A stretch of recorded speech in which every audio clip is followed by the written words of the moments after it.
Aruba está de um momento de transição. Para Kiko. O governo de AVP futuro, maneira que nós põe de nosso plano de governação, tem coragem para elevar Aruba, saquele de decadência e mandele para resiliência.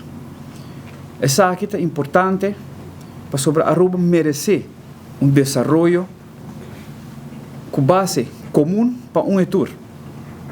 E a refineria está representar banda de lo qual que trata sua história, ave e também vira fonte de prosperidade novo para o país Aruba. Dia 20 de agosto, recentemente, uma moção agora passada em parlamento.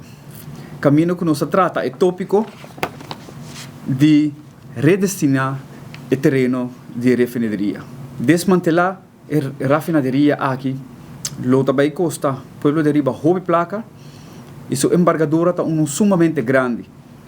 Pero danke na boa relação que nós temos com o reino holandês, pero também regional, Aruba chega junto com o governo holandês numa forma de cooperação, caminhando conjuntamente, também faz a desmantelação aqui e depois faz a limpeza também do terreno que está contaminado e preparar processo para assim vai de Estado público internacional para assim redesenvolver o qual que trata a área aqui.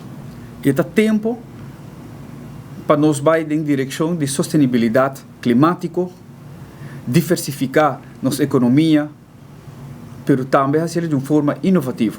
Está tempo para nós trazer balança back de nosso paraíso. Nós torçamos que durante anos atrás de Lomba, que a refineria vai roupa atrás e agora chega o momento para tomar decisão que nós estamos fazendo e nós podemos mirar que o nosso ministro-presidente, Sr. Mike Eman, a toma a decisão caminho que talvez nós vai desmantelar a refineria e nós vai sanear o terreno.